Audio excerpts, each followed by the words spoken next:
We dismiss history at our peril. Liberty Nation Radio with Mark Angelides. Hello and welcome back to Liberty Nation Radio, heard coast to coast on the Radio America Network. I remain your host, Mark Angelides, and we're joined by Liberty Nation's national correspondent, a man of letters in so many ways, Mr. John Klar. Thanks for being here, John. Honored. Always fun. So, John, let's what I'd really like to talk about with you is the upset that's taking place in DC politics at the moment and how that really spreads out to what's happening across the country. I think one of the most fascinating aspect is that the Republican Party appears to me, and my analysis might be wrong here, but the Republican Party is no longer the Republican Party. The power, the driving force behind the Republican Party is now MAGA. And I'm wondering what you think about that. Well, I would. It's an interesting thought, and I hadn't thought of it that way, but I think you're right. Both parties here have their own divisions for a number of years. Within the Republican side is between Donald Trump and his detractors. And then on the Democrat side, there's been the far left and the traditional blue dog Democrats. And I think what you're suggesting is that the Trump/MAGA messaging has triumphed. And I would add MAHA, because you have Kennedy in the mix, which has kind of pulled it a little bit to the center of those two poles on the conservative side. And even Trump's detractors are coming around and saying they'll be loyal. And there's actually a lot going on. And I think it's very intriguing for me to watch as well, as an American. And I'm hopeful, I've been long hopeful that both sides would come more to the middle. So I would suggest that there is a little bit more of a movement towards the middle. And I think part of these MAGA policies are designed to be responsive to working class Americans, to the problems with, illegal immigration and the economy. These are the issues that come to the surface for any populace when there are troubled times, and things like the environment or gender studies or, race theory start to fade into the background when people are losing their jobs and the price of eggs, as we hear about, is going astronomically high. So, yeah, I think you're right. And I think it's an incredible force of its own. And from what I hear from people that have actually been at the events regularly in D.C., is that the energy is just, they've never seen anything like it. And it's positive energy. It's not, it's not retaliatory energy. And I think that I'm hoping that will continue to be the case, and that it'll just, that more Americans will be drawn to that. And it is not going to be perfect, but that it'll be a force that sticks around for a while and repairs some of the damage to our nation that has been occurring in the past from both parties. It's funny that you say the word that the energy was positive there, because that's the first thing that popped into my mind, and now I can't get it out, is in the UK, there's Nigel Farage, Mr. Brexit. His nascent party, the Reform Party, is actually in the lead from all things. Now, there's not another general election for up to, I think, August 2029 is the latest it can be called, because there's not a set period for it. It's at the discretion of the Prime Minister, the current Prime Minister. But what the messaging that Nigel Farage keeps putting out is that the reason his party has now overtaken the Labour Party and the Conservatives in a distant third place, the Tory Party in a distant third place, is that his movement is filled with positivity about what the future can be. And I think we're actually seeing something that goes beyond national politics here. I think what we're seeing is a groundswell across the world, because it's both the curse and the blessing of globalism, right? That when something happens on a large scale in one country, it tends to filter across those connected, those interwoven nations. And what we're seeing is now a much more, as you point out, populist in nature, positive in intent, rising of political movements. What's the thing that stops them? That stops the movements? Yeah, because we have seen like these movements happen a lot before in many countries, but they don't tend to always make it. Now, I guess the last time such a thing happened in the United Kingdom was when the Labour Party first appeared, which I think that was just over 100 years ago, and it put the liberals, now the Liberal Democrats, into third, fourth, fifth place. And that was an uprising movement.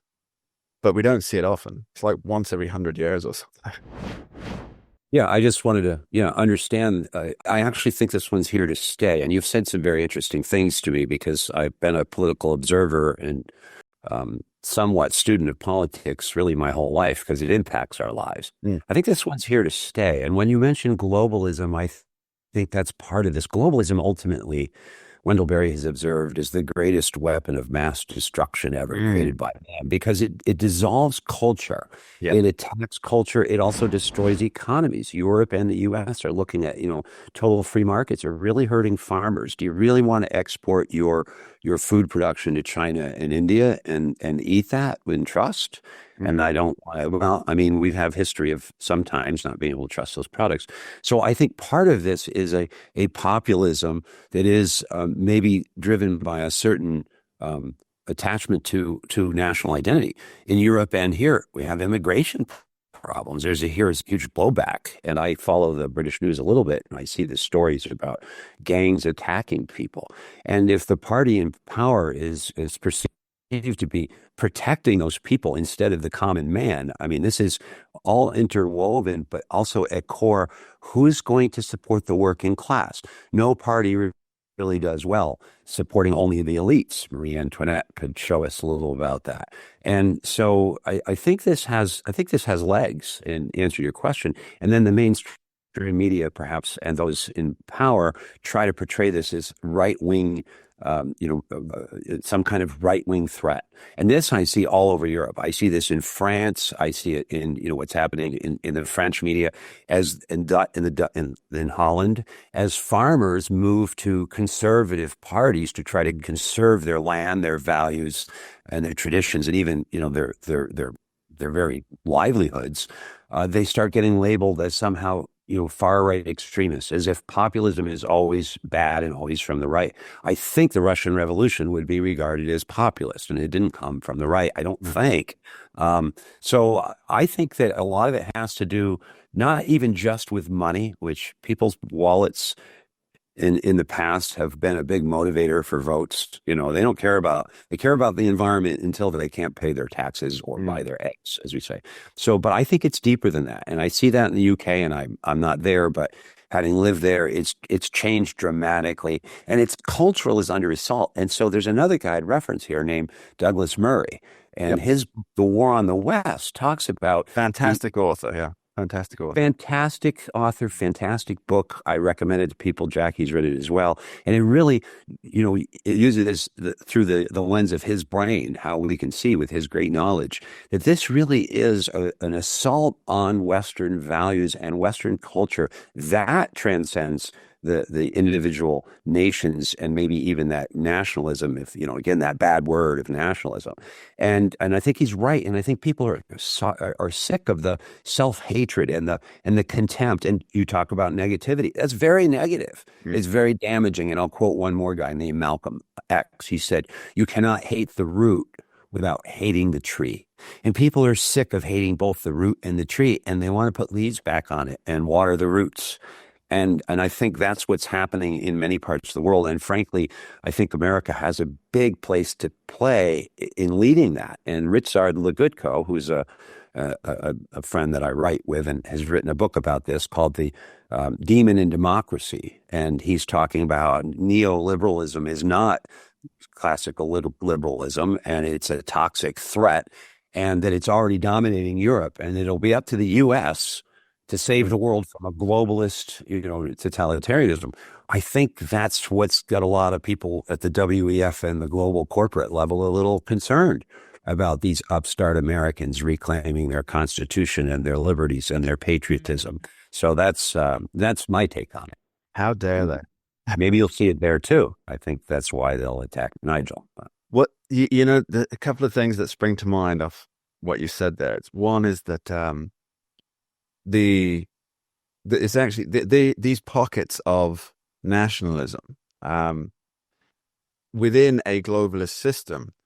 That's what, if we were intellectually honest, we'd call diversity within a globalist system. which, is all well and good. Everybody loves diversity until it's diversity of thought. And it's really, in many ways, it's the diversity of thought, as you correctly allude to, that will save the world if there's some major catastrophe. Because if everybody's all in the same club, they have all the same people at the top of these tiered hierarchies, then they all think the same. They go to the same universities. They join the same organizations, the WEF, for example. And these are not people who can think beyond the boundaries, because if they could, there wouldn't be such agreement. What's the word I'm looking for? Consensus amongst what should be done for the world, because they're not thinking from with different outlooks ahead of them.